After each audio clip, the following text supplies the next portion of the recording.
Hey guys, welcome to my channel. Let's make a little coffee nyana for boosty nyana, a little midday coffee, and my favorite way to eat hot cross buns. So let's make the coffee now. This is just a simple syrup that I made, equal parts water and sugar and some vanilla essence. You boil that until it becomes like a syrupy consistency, and you have syrup for your coffee or your tea or your warm beverages and iced coffee. All you do is you heat up your toaster or your sandwich toaster. I'll show you in a bit. So there's my hot cross bun.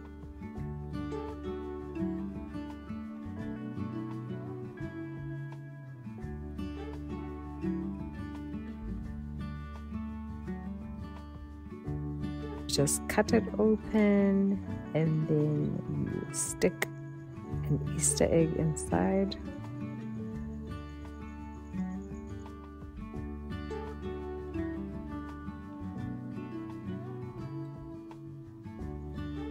I like to just tassa a little bit on the outside, and then you pop it into your toaster for however long you want. If you want it to be crispy on the outside, leave it in for a little bit longer and it'll be also more melty inside. I know what some of you are thinking, girl, you put out that video about dairy. I know, guys, I know. Let a hand live, let a babe just live a little bit. This is just my favorite thing when hot cross buns are like in season. Yeah. Give it a try and let me know what you think.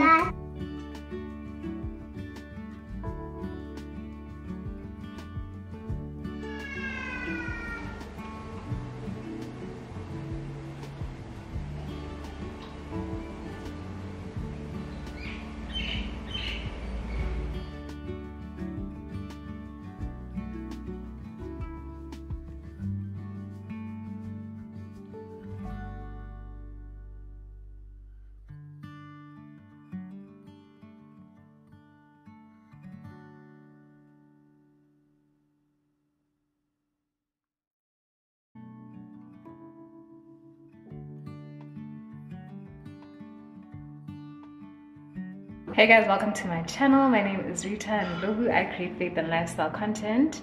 Welcome if this is your first time here. Welcome back if you're a returning subscriber.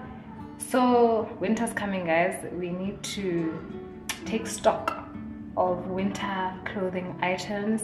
So I'm just going to sort through this stuff and figure out which items my kids need for winter, what they've outgrown, what they need new of, what they can still wear this winter, and try to figure out, yeah, just like a shopping list of winter items that they need, clothing items that they need for this winter. I feel like winter is one of those seasons where it's awkward because you can't really what I'm trying to say is, it's awkward because your kids can only fit in those clothes for that year. Well, my kids can only fit in it for that year. So right now, or this year in winter, the twins will be around 20 months, 21, around there, almost 2 years old. So next year they'll be turning 3. There's no way their winter clothes for this year will fit them next year, unless I buy like a super big size, which is the other awkward thing. It's like you can't buy like three sizes up or even like 2 sizes up, because then the following year they'll have to layer underneath it and it won't fit and blah blah blah. So yeah, so I'm gonna just go through their winter stuff and also figure out what you know, that awkward little fall winter, coming into winter and going out of winter. That's a different wardrobe. So it can't be super warm, but yet at the same time they can't wear summer clothes. So there's also that awkward phase that I need to figure out how to, okay, what do they need new or bigger sizes of, and yeah, so let me sort through these clothes and I'll catch you guys later in the vlog. if you haven't audited your kids' winter clothes or your clothes if you don't have kids, this is your sign to do it. Okay, so you can pause the video, pick up your phone, whatever you're watching this on, and let's go and do this together, this exercise together, and you can continue even after finishing the video. But I wanted to share something that I feel like has just been a struggle for me lately, and that's just mom guilt. Like, the thing is, guilt is an emotion that we've all felt, and we know the weight of it, especially if we like sit in it for some time. But yeah, I've been struggling with mom guilt lately, just that feeling of not spending enough time with my kids and simultaneously feeling like, okay, I'm not doing enough of like the homemaking or the housekeeping things that, you know, those tasks that I am responsible for, you know, or feeling like, yeah, not spending enough time with the kids, or spending a lot of time with the kids. And when you're doing that, feeling like, okay, you're not getting your bag, you know, or you're not, you know, whatever it might be. It's just that struggle of feeling guilty for doing one thing or the other. And I think a big part of why I've been feeling a lot like that lately is because I've been struggling with my prayer, my reading of the word. I haven't been consistent with it lately, and I'm just seeing it. I'm seeing the effects, you know, I'm seeing the effects. So I just wanted to share that with you guys, just to share where I'm at and what I'm struggling with, and to encourage you as well.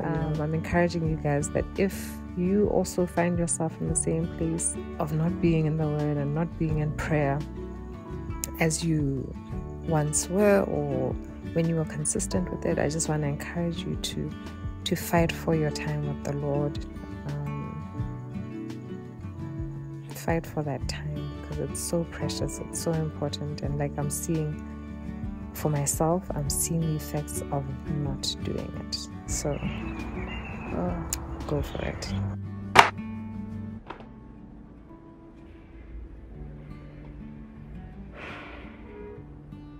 Morning, guys. Welcome to, no, just good morning, because I already said welcome yesterday. Morning, guys. So I registered for a marathon. I know what you're thinking. I know the question on your mind: do I regret it? Yes, bitterly so. And this is my first marathon ever. Like, as in my first long distance running, which as an adult, rather, let me say, as an adult. Yeah, I think maybe it was just the hype and a little bit of pressure. It was just the hype of the registration time, and I've always wanted, I won't lie, I've always wanted to run a marathon, but life, you know, I just finally did it. I finally registered, and now I regret it, because I'm like, now I have to train. And today is the 2nd of April. The marathon is basically in a month's time. I registered for the 10K, and I think for me, like, now I get why people join like running clubs and have running partners, because it's kind of boring just training by yourself, running by yourself.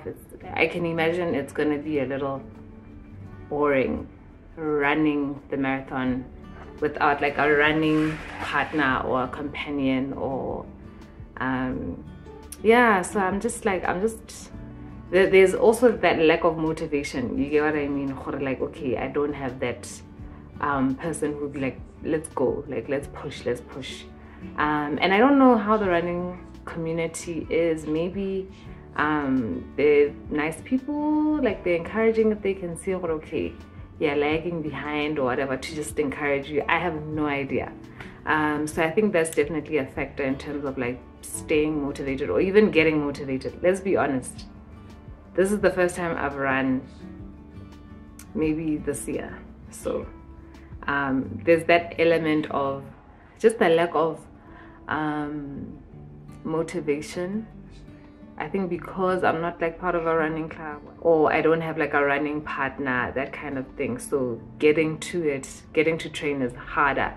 So I think if I were to run another marathon, like if next year I decide, okay, I want to do a 10K again, or I want to do a 20K, because apparently you're supposed to increase the distance. I don't know. I think this will also show me whether I'm a runner or not, like whether I enjoy it or not. But I think if I was to do or register for another marathon, I would definitely look for a running club, or like some kind of community, or get a running partner, just for the morale, you know, to boost the morale, and just to have that motivation and that camaraderie. Is that what they say in English? You know, just for that boost of encouragement and motivation, which I feel like I'm lacking currently, but it's all good. I did think about just not showing up. I was like, maybe I can just not show up and just not do it. But the way I'm set up, I can't just not show up. Like, it would be harder to not show up than it would be to actually train. So I'm following like a 4-week plan to train for 10K. So basically, I'll put like a screenshot or something. So basically the gist of it is that you run, I think 3 times a week minimum, and you have, I guess, or 4 times a week. Anyway, I'll post it so you can check it out in case you're in the same dilemma as I am, or not. But yeah, so I'm gonna use that running program or that running schedule to get me prepared for the 10K. And actually, I'm pretty competitive. I'm a competitive person, so I would want to run it at a decent time. You get, like, I won't just like walk it just to say, oh, okay, I showed up. I'd want to actually like push my body. And I think the other reason why I registered for the marathon is to kind of boost myself, or like to give myself like a boost into getting into a lifestyle of an active lifestyle, into exercising and that kind of thing. So I thought that signing up for a marathon was kind of like gonna force me to start exercising, which it technically has, I guess. I mean, even though it's a month before, it technically has encouraged me to start exercising. So yeah, we'll see how it goes. No, we won't see how it goes. It has to go. It has to go, guys. So I'm gonna start training today. Today is the 2nd of April. Maybe I'll track my progress on Instagram. We'll see about that. But yeah, I'm gonna start training today. Let me know in the comment section below if you're a runner. Guys, I need tips. Actually, I need hella tips. Like, what's your go-to like pre-run drink or shake or smoothie? What's your post-run breakfast or meal look like? Did you sign up for Diacore? Are you running a marathon this year? Please let me know, guys. I need all the encouragement a babe can get. Would you run a marathon? Or that's never gonna happen for you. And the funny thing is, this is my first marathon ever, and it's in the month of my birthday. I'm turning 34 this year, guys. So first marathon, about a week before my birthday, sort of, plus minus. So let me know if you guys, all those things I asked, like the shakes, the protein. I know it's all about protein. Let me know which one you guys use. Yeah, and I'll see you guys in my next video. Bye.